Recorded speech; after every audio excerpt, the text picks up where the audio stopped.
নমস্কাৰ শ্ৰদ্ধাৰ শিক্ষাগুৰুসকল, আশা কৰোঁ আপোনালোকে নিশ্চয় ভালেই কুশলে আছে। এইবাৰ শিক্ষা হেতু এপৰ ধাৰাবাহিক অনুপস্থিত লৈ কঠোৰ শিক্ষা বিভাগ দৰমহা কৰ্তনকে ধৰি বিভাগীয় শাস্তিৰ সন্মুখীন হ'ব শিক্ষাগুৰু সমাজ।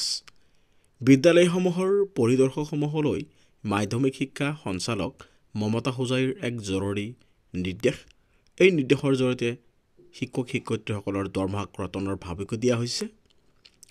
আমি গম পাওঁ হাইস্কুল আৰু LP ME স্কুলৰ মূল্যায়ন পৰীক্ষা সমাপ্তিকৰণ হৈছে আৰু 20 তাৰিখৰ পৰা যি সমাপ্তিকৰণ হৈছে, ইয়াৰ পিছত যি 31 তাৰিখলৈ মাৰ্চ মাহৰ 11 দিন সময় আছে, সেই 11 দিন সময় শিক্ষক শিক্ষয়িত্ৰীসকলে তেওঁলোকৰ মূল্যায়ন বহীসমূহ চহী কৰিব আৰু সময়ৰ ওপৰত লক্ষ্য ৰাখি তেওঁলোকে ৰিজাল্ট শ্বীট বনাব। তাৰ মাজতে শিক্ষক শিক্ষাৰ্থীৰ উপস্থিতি গ্ৰহণৰ বাবে বিদ্যালয় শিক্ষা বিভাগে কাৰ্যকৰী কৰা শিক্ষা হেতু এপ শিক্ষক সমাজৰ বাবে আকৌ আতংকৰ কাৰণ হৈ পৰিছে।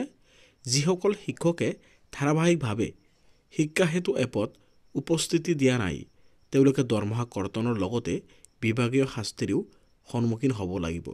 উল্লেখযোগ্য যে শিক্ষা হেতু এপৰ বিসংগতিক লৈ শিক্ষক সমাজে অভিযোগ উত্থাপন কৰি আহিছিল আৰু শিক্ষক সমাজৰ অভিযোগসমূহৰ যুক্তিযুক্ততা মানি লৈ এপটোত থকা আভুৱাসমূহ উলিয়াই নিৰ্মূল কৰিবলৈ ৰাজ্য চৰকাৰে বিশেষজ্ঞ কমিটি গঠন কৰি দিছিল। জানিব পৰা মতে উক্ত বিশেষজ্ঞ কমিটিয়ে নিৰ্ধাৰিত সময়তকৈ বহু পলমকৈ প্ৰতিবেদন দাখিল কৰিছে যদিও আভুৱাসমূহ দূৰ কৰাৰ ক্ষেত্ৰত কোনো পদক্ষেপ গ্ৰহণ কৰা নাই। শিক্ষক শিক্ষাৰ্থীৰ উপস্থিতি এপটোত দিয়াটো বাধ্যতামূলক যদিও যিসকল মাধ্যমিক শিক্ষকে একেৰাহে উপস্থিত দিয়া নাই, তেওঁলোকে দৰমহা কৰ্তনকে ধৰি আন বিভাগীয় শাস্তিৰ সন্মুখীন হ'ব লাগিব।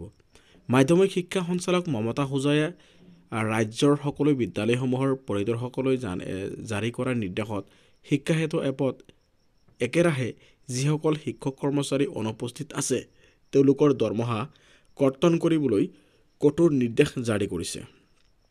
মাধ্যমিক শিক্ষা সঞ্চালকে জাৰি কৰা নিৰ্দেশটোত উল্লেখ কৰা হৈছে যে চৰকাৰী আৰু প্ৰাদেশিকৃত মাধ্যমিক বিদ্যালয়ৰ শিক্ষক কৰ্মচাৰীৰ ধাৰাবাহিকভাৱে অনুপস্থিতিৰ বিষয়টো গুৰুত্ব সহকাৰে চোৱা চিতা কৰিছে আৰু সেই অনুসৰি এনে শিক্ষক চিনাক্ত কৰি দৰমহা কৰ্তনকে ধৰি লগতে শাস্তিও বিহিব বুলি আৰু উপযুক্তভাৱে বিভাগীয় ব্যৱস্থা গ্ৰহণৰ সিদ্ধান্ত গ্ৰহণ কৰিব বুলি ঘোষণা কৰিছে।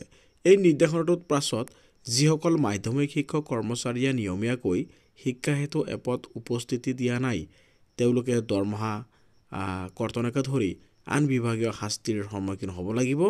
নিৰ্দেশটোত উল্লেখ কৰা হৈছে যে মাধ্যমিক বিদ্যালয়ৰ শিক্ষক কৰ্মচাৰীৰ ক্ষেত্ৰত যিহেতু বিদ্যালয় পৰিদৰ্শকাৰী অৰ্থাৎ IAS নিযুক্তি আৰু অনুশাসনমূলক কৰ্তৃপক্ষ, সেয়েহে শিক্ষা হেতু এপত উপস্থিতি আৰু অনুপস্থিতি নিৰীক্ষণ কৰি সংশ্লিষ্ট শিক্ষক কৰ্মচাৰীৰ বিৰুদ্ধে তৎক্ষণাত বিভাগীয় কাৰ্যব্যৱস্থা গ্ৰহণ প্ৰক্ৰিয়া আৰম্ভ কৰিব লাগিব আৰু চৰকাৰী মাধ্যমিক বিদ্যালয়ৰ কোনো শিক্ষক কৰ্মচাৰীৰ অবিৰত অনুপস্থিতিৰ তথ্য তৎক্ষণাত মাধ্যমিক শিক্ষা সঞ্চালয়ক দাখিল কৰিব লাগিব আৰু লগে লগে বিভাগীয় ব্যৱস্থা গ্ৰহণ কৰা হ'ব।